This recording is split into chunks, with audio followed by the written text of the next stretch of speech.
Facebook as well today.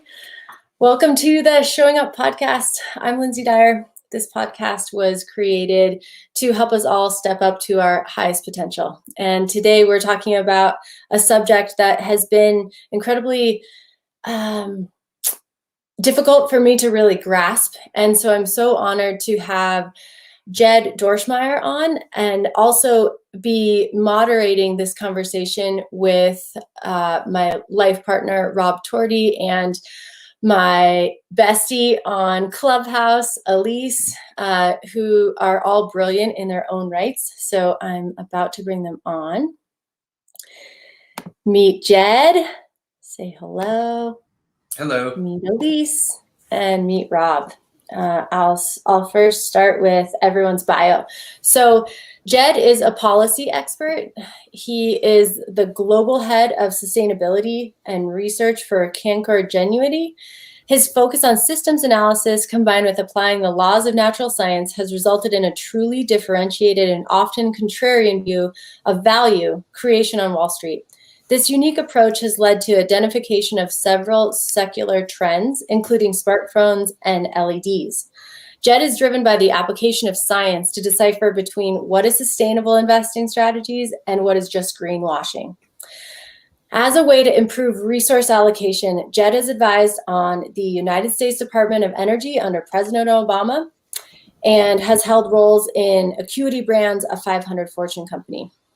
Rob, with the green hat, is my business manager, my life partner, the COO and the CFO of a software company in supply chain logistics. He's previously been in turnarounds and restructuring and has advised companies like General Motors, AIG, Kodak, and others in the past financial crisis. And then my dear friend Elise, I am getting her bio. She works in impact finance for a private foundation and investment office that focuses primarily on global shifts to more sustainable food systems. And as an avid snowboarder, a unicorn supporter, and she has been incredible in moderating these rooms on Clubhouse, and I'm really excited to have all these guests here. So, Jed, would you start by sharing your story of how most people know you now and how you came to be focused in this area? Yeah. So can you hear me all right? We've got you. All right. So, without going into, a painstaking backstory, I would say that, I think the one thing that's allowed me to be successful professionally and personally is sort of in Buddhism, they talk about the beginner's mind. And, I kind of push back about people calling me an expert in any one particular thing, because when you're an expert, you're rigid, and the righteousness, if you think about an oak tree in a hurricane, it'll break when it can't bend with the wind. And I think, going back and challenging the status quo and thinking differently is probably what's allowed me to have the most success. Professionally, built my first business in the late 90s, successfully sold that. I came to Wall Street. It was a perfect place to be. I came in as a junior. So I was hired at a time where I was answering phones, sorting faxes, and what I had was a bunch of lazy analysts that didn't want to do the work, that were overpaid. And it was a perfect place to be junior and kind of do the work. And at night, I was pursuing my master's in electrical engineering and just loved the science. And I look at things now from a thermodynamic perspective, but the understanding of material science and how to move electrons around. And that really led to my first big sort of aha, which was when telecom, I'm old enough to know that when telecom bubble burst, it was largely that cell phones did one thing, which was telephony. And what I saw was the simple hypothesis, a picture's worth 1,000 words, that moving to color would allow people to communicate with pictures and media. And that was enabled by LEDs. And so that's all material science and taking, an incandescent light that's not possible to put it into a semiconductor This is where our mutual friend, Gio, helped him. I helped him with his company, Color Kinetics. And so that was really the sort of first foray. And a friend of mine and I, we opened a lab up at MIT, and we were buying phones, tearing down the phones and taking pictures. Now you have, dozens of places that do that for you, just pay them some money. But at the time that didn't exist, and we would see whose semiconductors were in what phones, and that kind of allowed us to, that was our research. And then that's, I came out with a spot market for clearing of LEDs, and that got me noticed by the Obama administration. I testified in front of Congress a few times, and then I was lucky enough to serve our country by helping with U.S. energy policy as it related to Jevons paradox and how that wouldn't occur with solid state lighting. Today, though, I've come back to Wall Street because I see several vectors, and I do not believe we have a resource problem. I don't believe we're running out of oil. I don't believe we're running out of gas. I do believe that we have a resource allocation problem. And so I see the role of the fiduciary and financial markets is incredibly important. Well, most others would probably disagree because our political systems seem to be in deadlock. And I believe that corporations have a big influence on what policies will get passed. So how do we shift and adjust corporate behavior, and access to financial resources becomes really important. So the emergence of ESG, impact, and sustainability that I started back in 2000, it's taken a bit longer than I expected, but we're seeing that start to become more important. Although I think the details are really imperfect right now, particularly around ESG. I think that's been hijacked in the marketplace. What's ESG? So it stands for environmental, social, governance, and it's based on a set of criteria by the United Nations Principles for Responsible Investing on 26 different points. Don't make me mention all 26, but companies will be scored or judged on how they do on these metrics. The problem is the most well-capitalized companies are the ones that hire McKinsey and seem to get the best scores. So that's what I mean by sort of hijacking. And I think, and there's a study by Florian Berg at MIT and who co-authored a paper showing a divergence of between 0.13 and 0.74 correlation by different scoring agencies on the same companies. So that's kind of like closing your eyes and throwing a dart right now. So what I do see is over time, I see these metrics converging where it becomes more important. And that's why I think people need to start paying attention to not the details on the surface of the water, but the currents underneath, which directionally are all kind of going in the same direction. And I think this becomes very important. And where I kind of come out different than most others on, in terms of some of these positions is I've built a practice around the laws of thermodynamics. And these have never been broken, ever, by any technology, by anything that exists in nature. There's a lot of theories in science, but there's actually not that many laws. People talk about Moore's law. Moore's law is not a law. Like it's a way to understand scale and costs. And so when you look at thermodynamics, it governs energy. And if we think about, what is energy, really everything in terms of matter in the physical world has a relationship to energy or is. You and I are, right? So can you describe Bohr's law and then the laws of thermodynamics, which luckily I do know what they are, but I love hearing your descriptions. Yeah, so Moore's law is just how semiconductors will double every 18 to 24 months. It was by Gordon Moore of Intel, and it's been relatively consistent for the past 50 years, although it's been slowing over that time. So it's within a framework. Do you hear my dogs in the background? I'm sorry if you do. I can a little bit. All good. No, we it's have all good. four of them, and the German Shepherd probably hears us talking. So, anyways, and thermodynamics. Yeah. So the two big ones are are really 1 and 2. Which the first law of thermodynamics says, otherwise known is the conservation of energy, says the quantity of energy in any transition will stay the same. And the second law is this one about entropy that actually says the quality is what changes. So think about spinning a tire on your car. It basically says that the quantity is going to remain the same, but what's usable or otherwise known as exergy, sort of after entropy, what can be used and put to work is always going to be less than the whole. So every time you transition energy, you're losing some component of that. And this starts to become really important as we look at energy systems and how it flows, because you want to start usually with a high point if you're going to go through multiple different transitions. There's a lot that we kind of jumped around, but hopefully that sets a little bit of a framework, I guess. And so, as I'm understanding, you would like to redirect resource allocation to a different metric system than what is currently being used. What is your mission and goal, with everything that you're doing right now?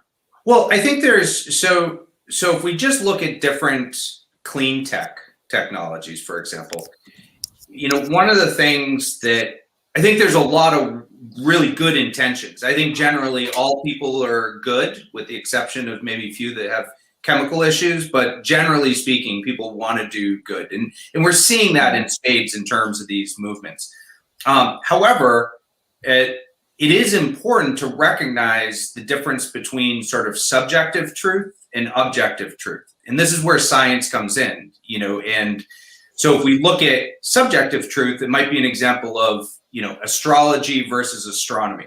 So in astrology, you might have an experience where every time Mercury's in retrograde, like you buy a stock and it goes up. And with the internet, you might find others that have that same experience, and you say, and that is assumed as your, subjective truth. And because you can find enough people, it's then assumed or presumed to be objective. But it's not, because it's not like based around a law. It's based on observations. Whereas astronomy is based around laws of physics that are going to happen, no matter what. And so, and I think that's really important. And so, when we kind of look at a lot of the green movement right now, there are technologies. I sometimes say that the basic idea. It's not that we can't do things. We have to understand what the cost and benefit is of all of them. So if we look at solar as an example, and say, well, listen, there's just an abundant amount of photons, and we can just collect those, and we're not doing that efficiently, and that's going to solve our problems. The pushback to that is we have to understand what the consequences are to move from highly condensed energy systems to very diffused energy systems. And what that means in terms of population, the ability to feed people, and the economy for that matter. And so, that statement of just move everything to renewables, we can do that, but that goes from a concentrated to a diffused energy source. And what that ultimately does is you're going to collapse your economy. And so then you have, issues about how many people you will be able to be fed or employed, and you can't have it both ways, where we can kind of grow. And there's also the debate of what is growth and what's good growth and what's not good growth, right? There's a reason that there are planetary bounds and limits, and some of that is causing the systems failures that we're starting to see in the marketplace. And I believe that all of this can be explained through the laws of physics. And if we look on the primary energy generation side, I use a simple term called energy return on energy invested that, interestingly enough, was discovered by and built by Charles Hall, an academic professor, scientist, a friend of mine too, while he was looking at salmon spawning in a creek in North Carolina, and how the salmon would actually use the currents of the water to migrate further. And these laws are all over in nature. It's the same reason that a tree will invest in a bud and then drop its leaf in the fall. There's no extra atom of energy or useful work that leaf can do at that point. So the So in the natural environment, it drops it. The only species that doesn't adhere to these is humans. And so, we can kind of look out there and so that's on the primary and then on the, how these concepts nest within our energy systems. I look at energy saved on energy invested. So the efficiency side, and there's discussions about resiliency and efficiency, which are paradoxically opposed. And these are Elise, concepts that need to be understood. did you have a question, Elise? Because I know that you work in some of these arenas. I have so many questions. I'm so excited to dig into this. Maybe I'll just start with one. In regards to, I love this approach, Jed, and I definitely believe that there is a lack of scientific rigor in asset allocation, especially when it comes to the metrics around what is impact and what is, greenwashing. And I'm just wondering, what are some of the ways you think that we can remedy that? How do we incorporate more scientific rigor into asset allocation? Well, I think the first step so I just want to, from a compliance perspective, I'm not going to give advice on any particular stocks or, and I guess just maybe as a step back to your question is really around agency, like what can we do to sort of be part of this change? And I think the first step is, is about letting go of what we think we know. And, being open and willing to look at things differently. And we're in this hyper partisan state. And I think that's exacerbated by our technology in terms of, social platforms, which we're on right now. And so, but, being able to kind of let go and really go back to that beginner's mind and learn. I'm doing that, this week in large scale with many of the, some of the world's leaders in this space, to try and think about, I'll give you an example, nuclear fusion, for example. A lot of people think nuclear is bad. Nuclear is used all the time, mostly by the military. In fact, there's never been a US ship that's had a nuclear meltdown. You build a nuclear reactor on a fault line, like bad things are going to happen, no surprise. But the moral sort of line that's been drawn in the sand about nuclear being bad has stifled a lot of, what I consider much needed work around, a technology that gives off zero carbon, right? So if we're trying to reduce carbon, we've move to that moral line, which I'd push back on. Now, nuclear fusion, which is very different than fission. So fission is about breaking an atom and harnessing that energy. Fusion is about combining, and it's what the sun does every day in large scale. And those companies, there's several companies that are working on this technology. And if you account for funding, you're seeing advancements faster than Moore's law. But the problem is they keep getting underfunded, and we're allocating towards things like corn-based ethanol, which has an EROI of less than 1. And so if you're less than 1, you're depleting your own resources. And there is no example on Earth or in space in our universe where that doesn't kill the host organism at all. So the fact that that's getting hundreds of billions of dollars, right? To a technology that's energetically and economically energetically destructive is something that we need to change that. And I think that awareness needs to be made that people laugh and say, well, yeah, we know it's just to support the farmers, but it's not, there's no benefit. It's literally squandering our resource, our tax dollars in that particular case. And can I ask a follow-up just to that, just very quickly? And I'd love to hear Rob's thoughts too, and Lindsay's. But to what extent do you think this is cultural? Because in France and in many parts of Europe, they have a very different attitude about the use of nuclear energy, and for the subsidies around corn and ethanol, this is, clearly something that isn't net positive for the country or the planet, but what do you think it is that's really driving this?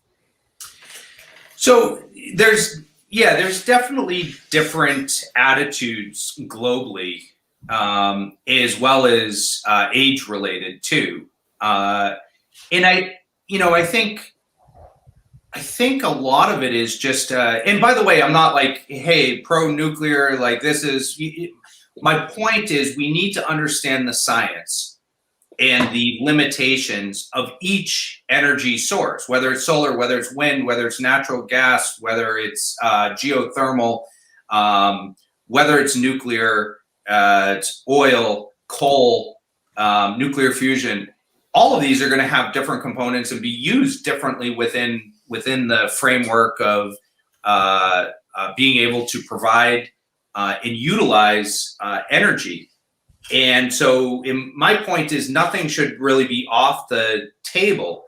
What happens is you tend to get popular decisions. Like Germany's a great example here, where you had Angela Merkel, that right after Fukushima, the number of people, they had a lot of pressure to shut down the nuclear plants, which resulted in 11 plants being decommissioned over a period of time.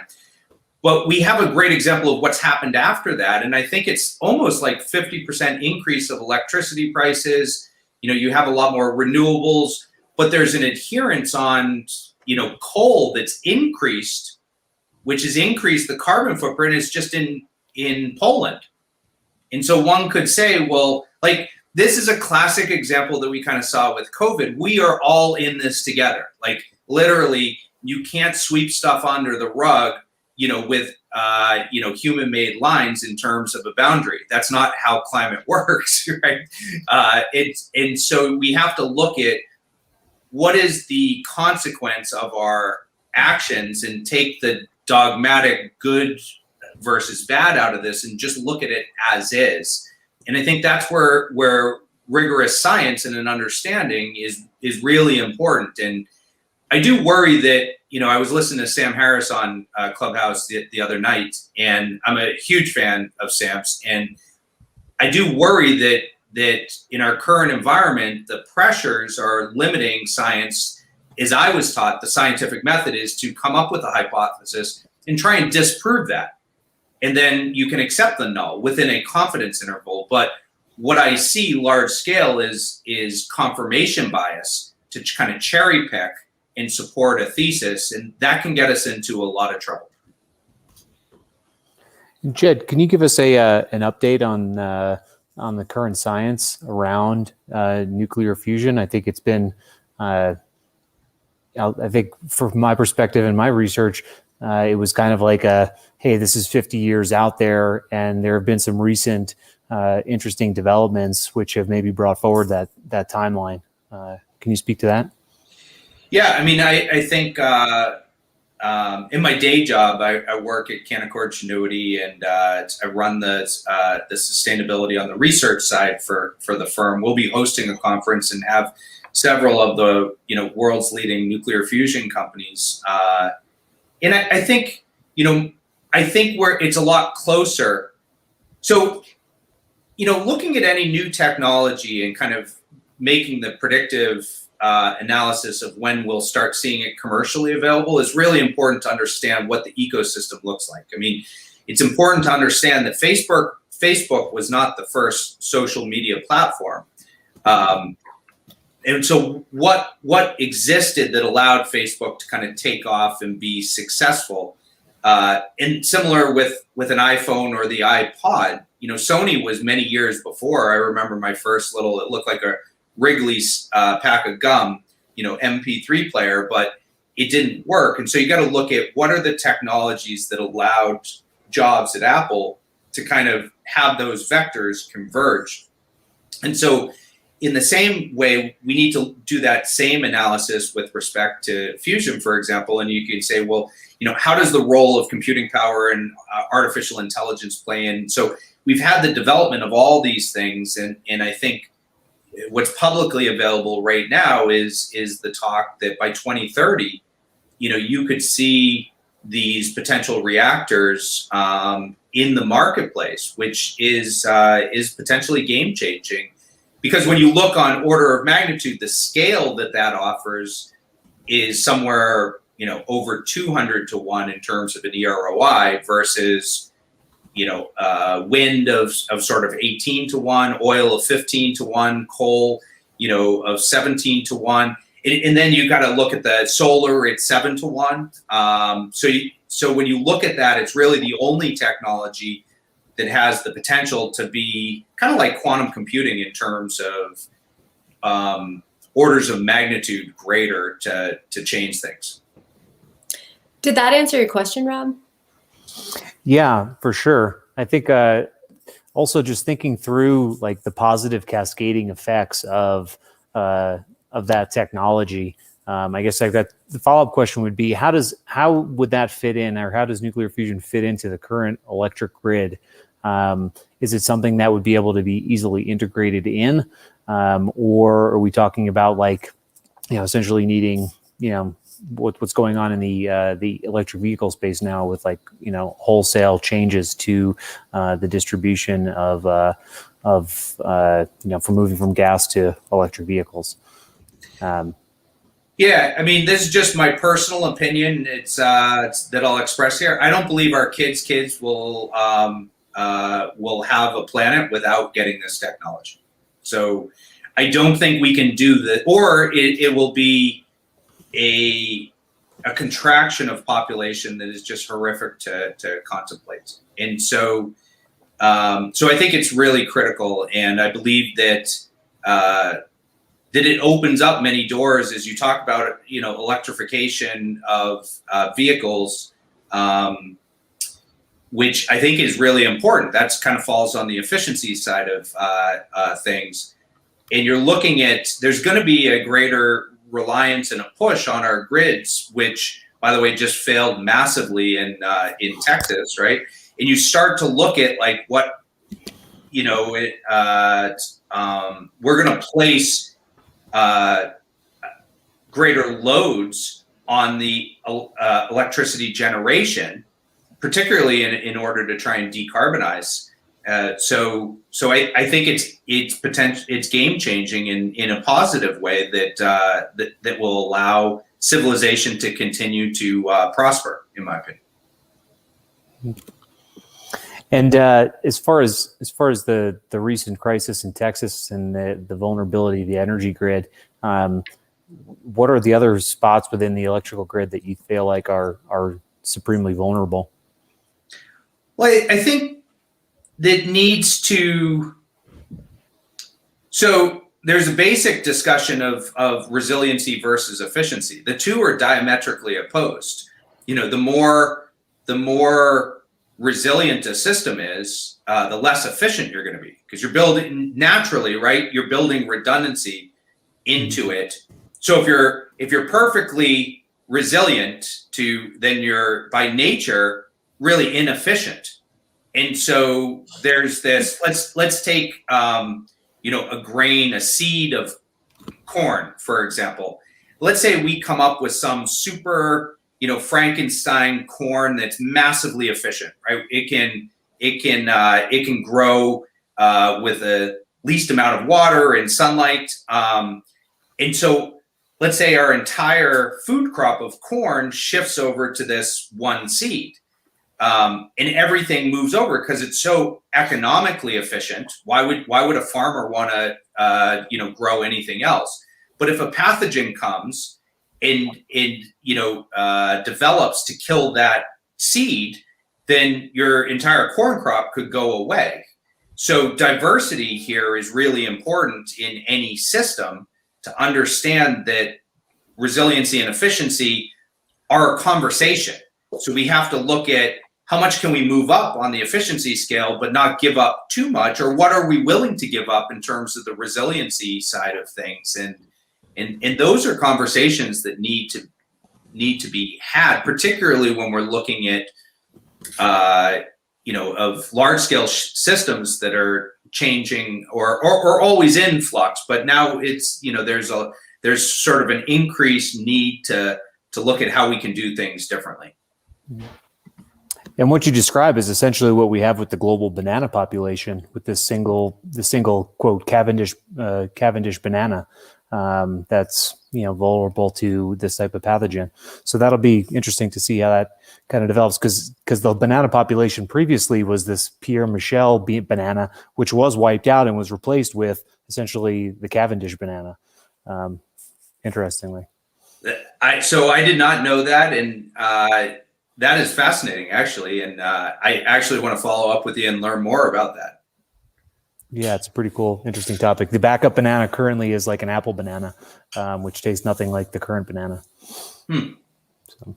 Yeah, but those are, and I think you bring up a great point, which is in nature, we have these examples literally all over the place. And so there's so much that we can learn by just looking at what's happening in our natural systems, and we can design our unnatural systems. And by the way, I guess it's, probably not fair to say, because I look at people as just coming out of this earth, which is, I always found interesting when people say that you've come into this world. You're actually growing out of this world, right? We're literally coming from this planet. So we're part of this whole system. We've just wiped off a lot of the other species. We're just a bunch of bananas. We're just a bunch of bananas, right? And so kind of looking at that, we can learn a lot from what's going on around us. Frankly, when I bought we live on this equestrian farm, and we have another commercial farm that we feed about 300 people in a CSA. One of the things that it's always people will have a negative reaction, I'm sure, but I find I'm actually interested in manure, because and I got into the science of as well as fungi, and these are two areas that people don't want to touch. But we had a bunch of manure from the horses, and trying to understand and looking at the horses that will eat the grass at a faster rate than the grass will grow, and so understanding how to improve the soil content so that the different seeds will be stronger and improve the ecology naturally without having to bring in, nitrites and other fertilizers, which we don't on our farm. And then in the forest, it's the same thing with the microbial side of things in terms of fungi. So we have different mushrooms that will grow to increase the health of the forest. And there's a whole, I'm not an expert by any means. That's a whole podcast I'd love to do. Permaculture and stuff is really, really interesting. But it is all it's an example of where the science is there all around us, and it's so fascinating. These same things can be applied. Let's take decarbonization. Carbon's not bad. It's just bad when we have the parts per million that's in our atmosphere. But our food plots are deplete of carbon, which is why the food we're eating has such poor micronutrients. So how do we talk about this systems ecology and getting, taking what is right now waste streams and turning it into value streams and putting it back where it's needed, and reducing where it's not? Elise, I feel like you have a question.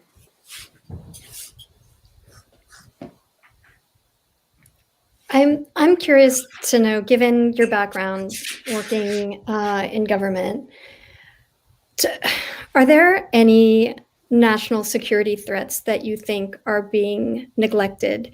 What I'm thinking of specifically is the amount of resources that the Singaporean Sovereign Wealth Fund, Temasek, is dedicating to innovation in food, because 95% of the food that their citizens eat, from what I understand, comes from other countries.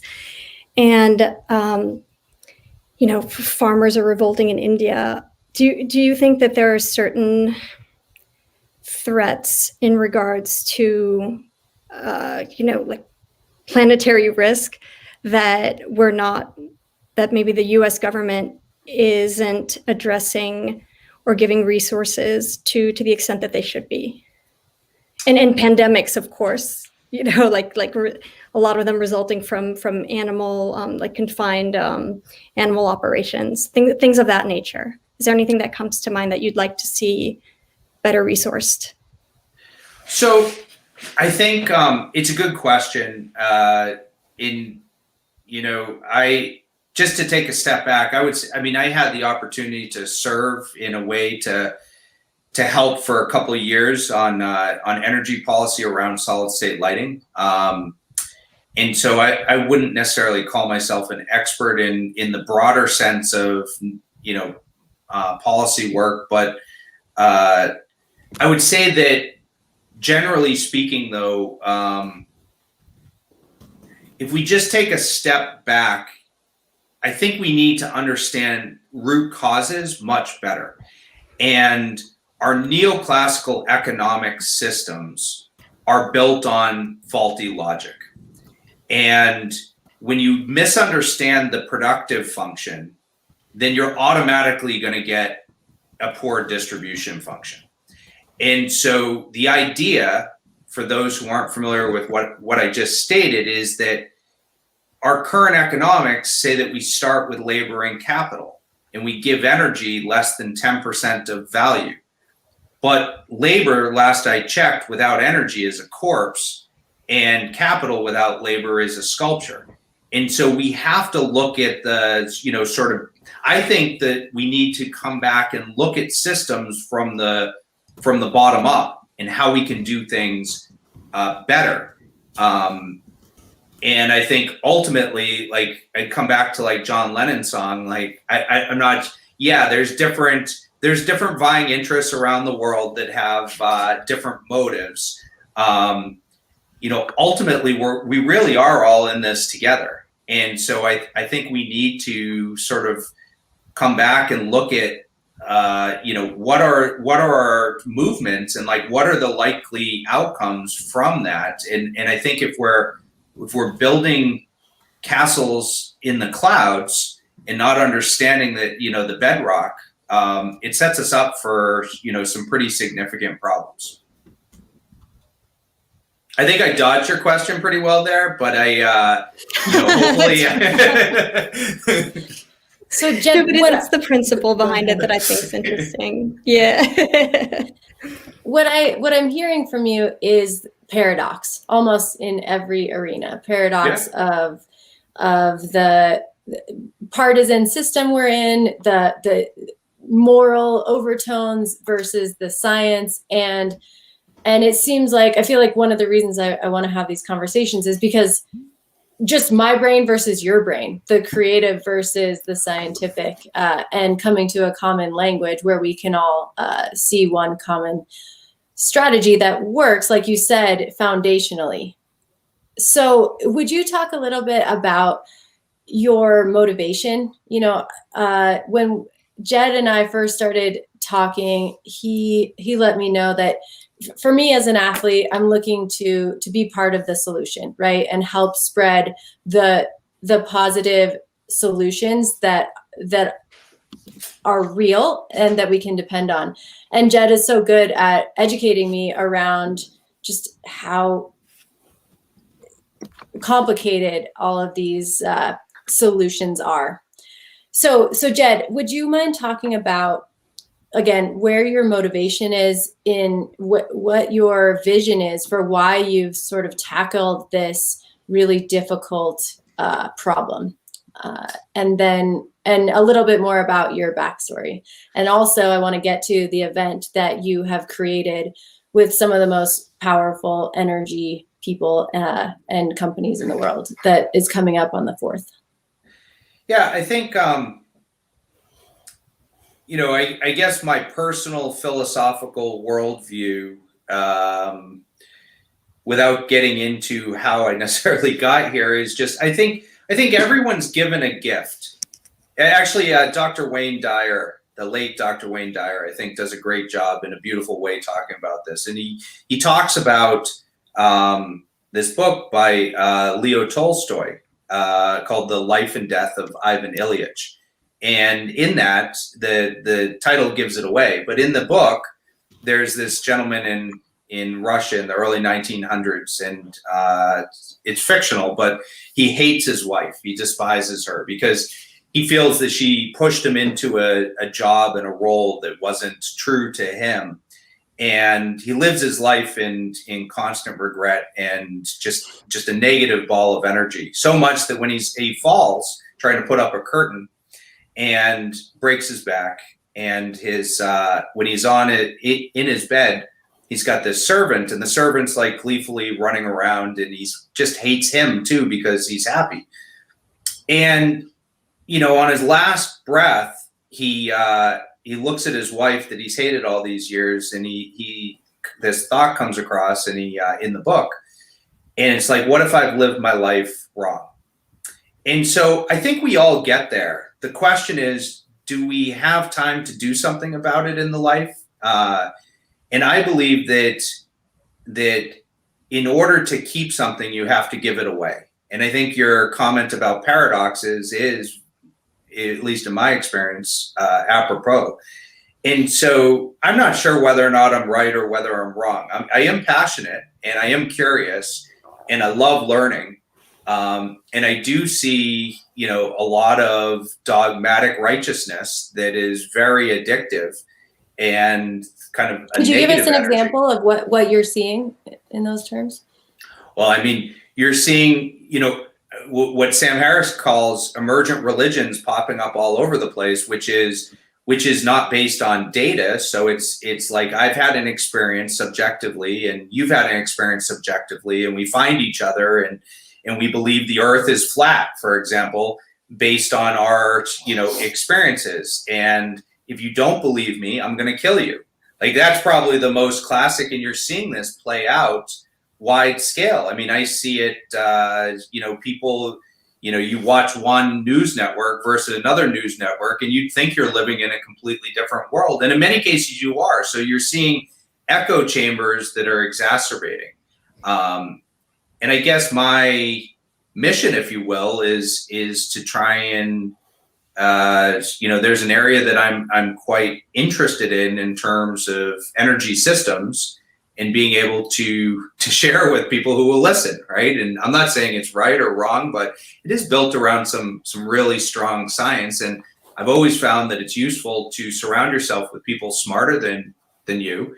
And so for me, I listen intently to people like Charlie Hall or Václav Smil or Adrian Bejan, and these greats that academically have done a lot of great work in these particular areas, and then being able to kind of see the elephant differently and describe a portion and apply that to certain aspects, which is what we're really doing here, right, in terms of that. So I guess that's the motivation. And I think for my kids, so I have two children, one 12 and one 9, being able to at least tell them that I tried with a lot of this is important to me, that I gave it a shot, whether it works or it doesn't work, at least they know I did my very best.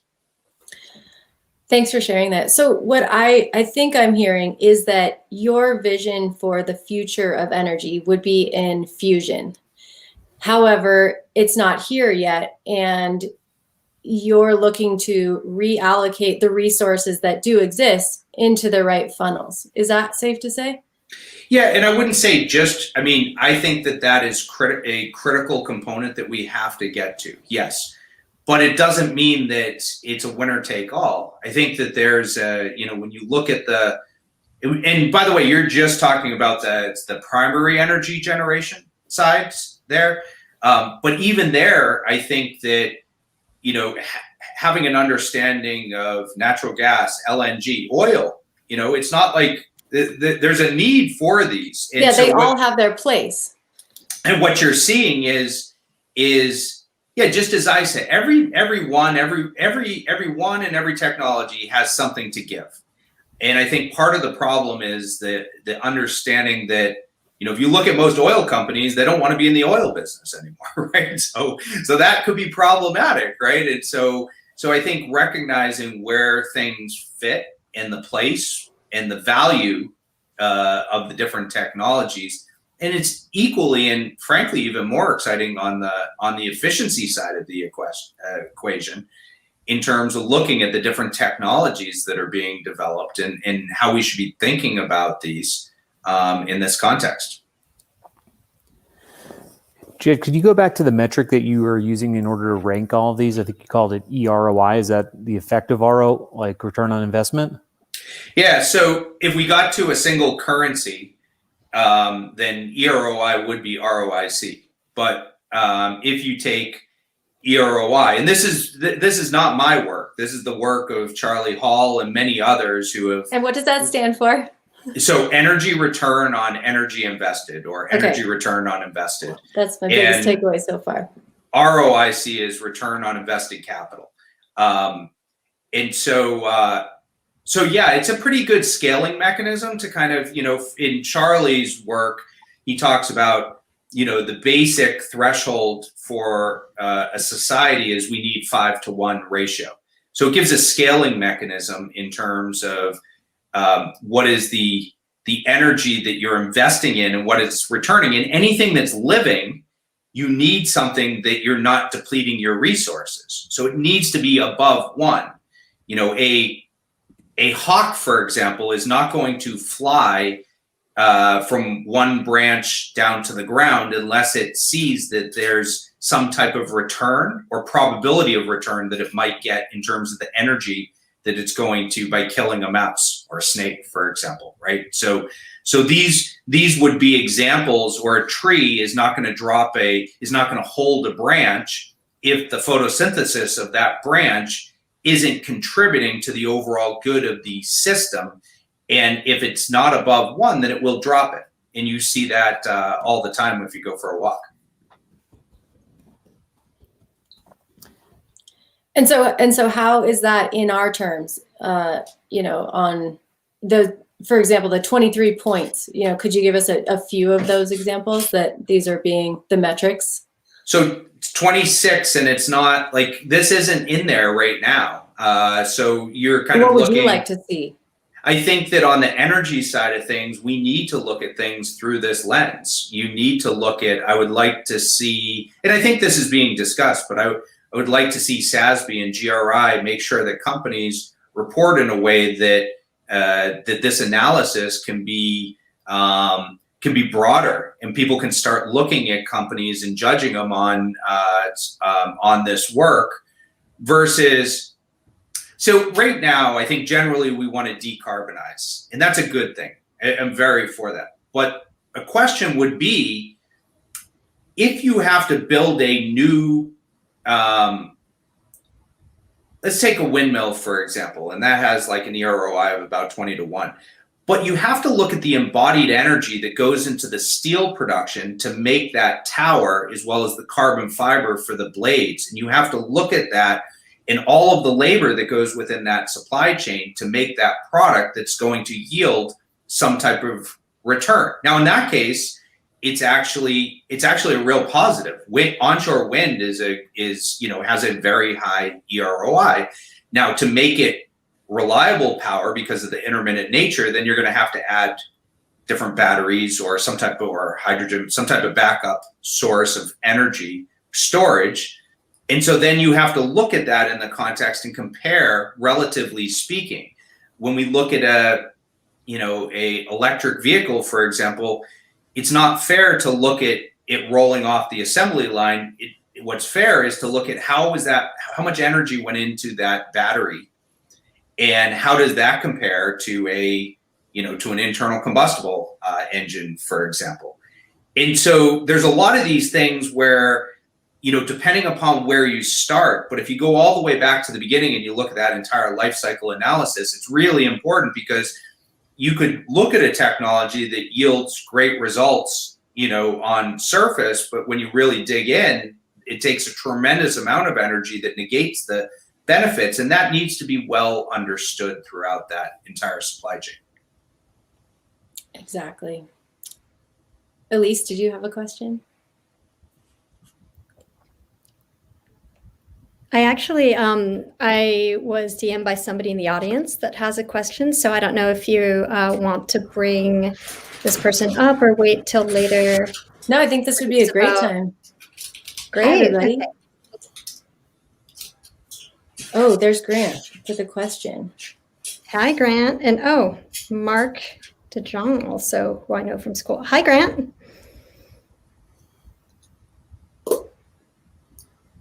You too.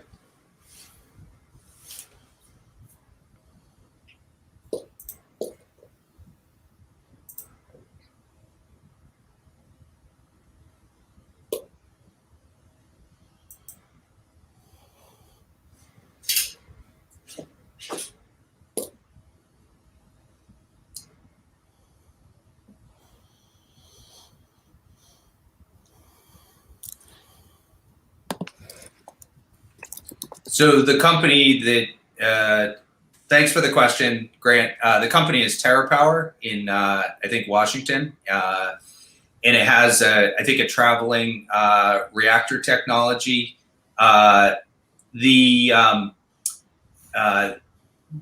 they got approval, is my understanding, just as a layperson, is that they got approval in the trade war with China So they got approval to test some reactors, I think, in China, and then it was blocked by the trade issues.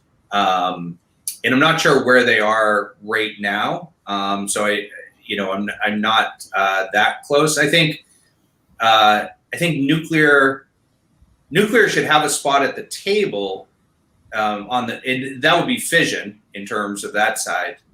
My feeling is it should have a spot at the table in terms of the discussion, but the challenge is it's such a uphill battle, I think, domestically, that you may end up seeing sort of a leapfrog that goes right to fusion. But I think, globally, again, we're the ones that create these borders and the policies. I think that, globally we're addressing, we have massive energy issues. So to the extent that they're successful, not in the US, but elsewhere, I wouldn't see that as a net negative.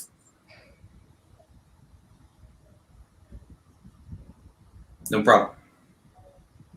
We also have Mark DeJong that joined, if there's time for a question from Mark, who was my business school classmate, and who, Mark, if you just unmute bottom right, then please feel free to ask your question. And last time I saw Mark was at a reunion event in Amsterdam, and I think it was the first Tesla, was it the Model X, that was parked in the cocktail area of the reception, and I think Mark was working with the group that had placed the new CEO of Tesla Europe. Is that right, Mark? And hi, great to see you or hear you. Welcome. Nice. That was so fun.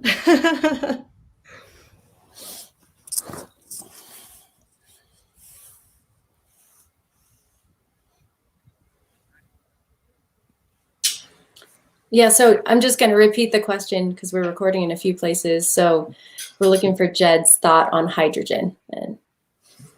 Yeah, I think so. I just want to be careful, and not to touch on any compliance-related issues in terms of views for my day job. But I guess it's generally viewed that hydrogen, there's a lot of energy behind the hydrogen movement, particularly coming out of Europe, is a potential clean fuel source. There's two different ways to manufacture hydrogen. There's green hydrogen that's going to use electricity and a electrolyzer to break the atomic bond between water and oxygen. And generally that takes about 55 kilowatt hours of energy to get 1 kilo of hydrogen, and then to liquefy it would be another 10, so 65 to 1. And then if you put that back into some type of fuel cell, you're going to get about 30 kilowatt hours of electricity. So it's kind of a 50% round trip. And And then there's, a more efficient method, but uses natural gas. So if you take methane, so if you just look at H2O, right, you have 2 hydrogen, 1 oxygen. If you take methane, what is that? C4O. So you have 4 hydrogen, 1 carbon, or H4C or CH4. So you have 4 hydrogen, 1 carbon, and so you can use steam to reform and capture 4 hydrogen molecules and separate the carbon. Now and that's typically known as gray hydrogen if you're then just burning the carbon or flaring it. Blue hydrogen is if you add in a capture method to that, and then pink hydrogen would be using some type of nuclear to instill a steam reformation method. So all 3 of those are going to result in different cost scenarios. And right now, 95% of the hydrogen production is using a gray or blue type process.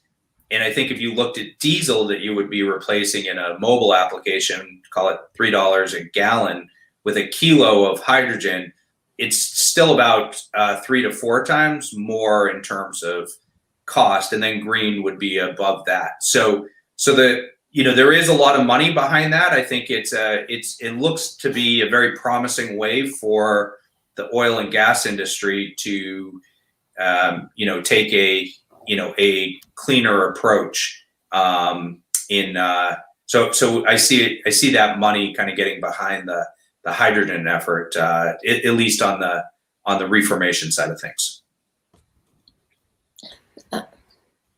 Great questions, everyone. I want to be respectful of everyone's time. And so we have time for one more question. And then I'd love to hear a vision, Jed, for being on the inside of all this. What would be the dream scenario that, might not happen in our lifetime, but where do you see it all coming together? And anyone else have a last question, Rob or Elise? I think we've got one more question from the audience, from Hakan. If I pronounced that incorrectly, I apologize.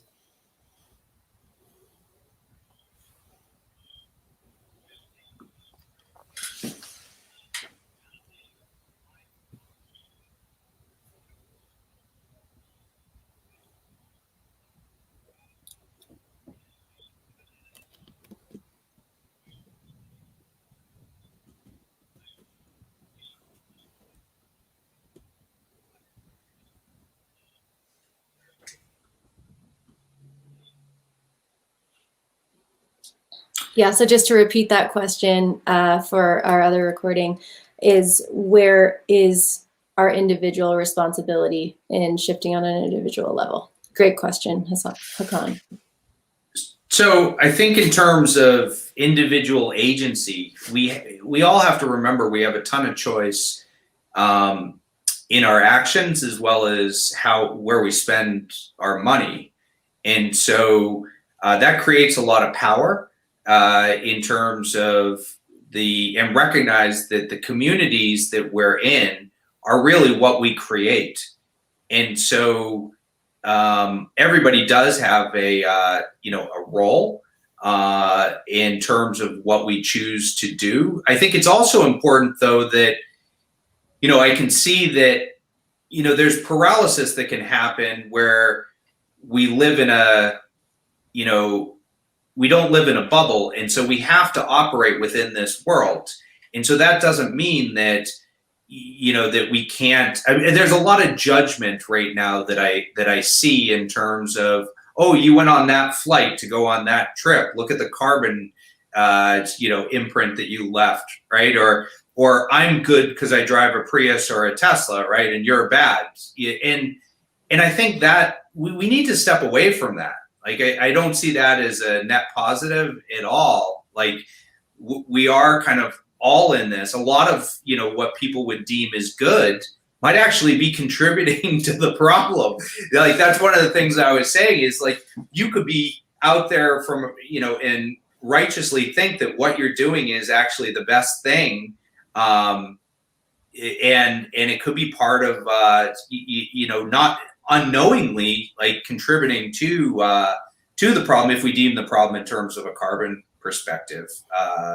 And so, understanding and being curious and doing more work, I think, is really, in this country, most people don't know. I mean, I pay a lot of money for my family to recycle, and I was disheartened to learn that most of the recycling is being collected and shipped to a landfill on a train in Ohio, right? And because with the trade issues, it shut down where most of our plastic was going in terms of, second stream. And economically speaking, it's just cheaper to make new plastic when you look at the cost of oil. It doesn't mean that it's right? But it's cheaper. And so taking a step back and understanding the complexity of these systems is really important. And I think the best thing that anyone can do is dedicate some time to learning more. Versus just sort of the knee jerk of well, I do this, so I'm good, or you do that, you're bad. And just kind of saying, maybe what I should do is just, explore these topics a bit further. And there's tons of literature.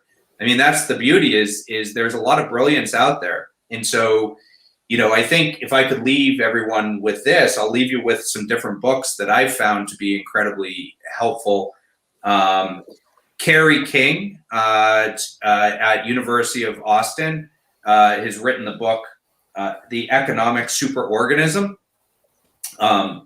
Nafiz Ahmed has written the book, Failing States, Collapsing Systems, Biophysical Triggers of Violence. That is a must read. It's not a super hard read. It's only about 150 pages, but it looks at how our environmental systems are tied to our social systems. And if you trigger one, you can collapse the other.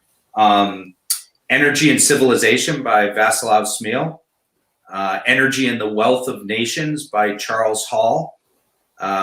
Physics is Life by Adrian Bejan. And I think that those would be a great starting place in terms of understanding this work, of which I am by no means any expert. I'm simply a student that continues to learn and hopefully sit on the shoulders of some of these greats. Wow, only 4 books to read until next time. Thanks, Jed. That really lightens it up. Elise, did you have any comments to end things with, or Rob? Rob, you go ahead. Yeah, I guess the final question from me is with regards to centralization versus the distributed nature of the energy system going forward. How do you see that breakdown compared to its current breakdown? Yeah, so Adrian Bejan's work is actually unbelievable here. So he's created the constructal law, which is a theory that looks at the natural patterns in flow, like why do deltas look the same as our lungs, or the patterns of a leaf where we have branch structures that go to a trunk structure and sort of flow patterns, if you will, which I think is what you're getting at there with central versus distributed in terms of edge versus central. I think we need both. I mean, naturally, anything that's closed and centralized has never stood the test of time to something that's open and edge-based. And I think that there is a value in having both in terms of maximizing. And this kind of gets to that discussion between resiliency versus efficiency. And so you need to naturally build in some resiliency or redundancy that's just going to lower your efficiency. And there, you can look at this. There's also a principle called the maximum power principle that Howard T. Odom put forth as a fourth law of thermodynamics in 1955 with Pinkerton. And this is, a parabolic curve, and you look that there's like a sweet spot on that curve in terms of where technologies will sit. And an example just to understand is, let's say you stocked a pond full of fish, and people started to learn that there's, that the anglers learn that there's tons of fish in here. Well, the more people that would come and fish would deplete at a faster rate, so that there would be a peak, in which case there would be a diminishing return on the fish that would be able to be caught. All of our systems operate the same way. And so in a roundabout way of, I think, addressing that question that I don't have the exact answer to, by the way, but coming back to sort of branch and trunk methodology, central versus edge, there's a hierarchy that's needed, and there are patterns that have repeated since the beginning of time that Beijing calls out and talks about in his books and his work, the constructal law and thesis that he's put forth, that show that we need to get our unnatural systems, I think, to resemble that of natural systems, where there is a balance between, or a relationship between both. Wouldn't that be incredible? Yes, I love hearing that coming out of your mouth. Elise, any final words? Yeah, well, I'm just personally excited to explore more around the notion of resiliency versus efficiency. And I guess we have some homework. So I've written, all these books down, and Physics is Life sounds like one that I could really dig into. But I'm also just excited to learn more about the threats that our primary banana variety, the Cavendish banana, I believe, faces, and wonder what kind of strain selection work maybe could be done to address these threats, because it seems like the secondary banana variety isn't that great. So I like bananas. I'd like to keep eating bananas. I think this is actually really fascinating, and I'm going to look into this. That is my takeaway. Thanks, Rob. Thank you, Rob. And yeah, no, it's been a great talk, and it's great to see Mark. Thanks for coming up and asking that question. Great to see you. Hakan's question was great. Grant, it's just really fun to have these conversations, and it's a really cool learning experience that I think for sure can be applied to the way in which we live our lives and allocate capital and all the rest. So thanks, Lindsay, for putting this together. Thanks to all the unicorns here. Yeah. So this is the first, if you can't tell, of a conversation that I'm starting on Clubhouse and on all the channels. And Jed, I'm hoping this can just be the beginning of these conversations, as they are so complicated. And but the next one will be with Elise, and we hear her on so many of our Clubhouse chats, bringing everybody else up around her, but we haven't heard her background. So I'm excited to interview her for the next one of these Unicorns in the Wild interviews. Thanks, Lindsay. Yeah, so we're looking to schedule that now. Rob, I'd love to do that with you at some point also. And Jed, like I said, just to keep this going, good luck with your massive event that is coming up here on the 4th. And I look forward to just continuing this conversation. And thank you all for joining us in the audience. Hey, Lindsay, if I could make one further comment. For those who are looking to get involved, there will be a website, the www.bpeinstitute.org, which stands for Biophysical Economics Institute. So all of these concepts, are kind of wrapped up, and this is the work. This is the institute that's doing a lot of that work, and people can go there and learn how they can actually be part of that. I think the website launches next week. So that's a whole conversation I'd love to have with you. Once again, Sure. That's the Biophysical what Institute? So it's Biophysical Economics Institute, and the website is BPE, is an Edward, Institute, spelled out, .org, O-R-G. And so your vision with that institute is to create these new metrics that will essentially rewrite these systems with the idea of the tree in mind, to simplify. I think the vision of the Institute is to do the work, to educate others, and do the math. That's about as simple, and provide a platform to teach others how to look at the world this way. I think when you start to look this way, the rest just kind of falls away. It becomes very clear in terms of what the issues are and what the solutions are as well. And it sounds like it's all going to come from the beginning of the beginner's mind. Mm-hmm. Letting everything go that we know and starting over. Awesome. I think so. I look forward to continuing to dive in this complicated topic. And thank you all for being here last minute. Thanks, Thanks, guys. everybody. Thanks, Jed. Thank you.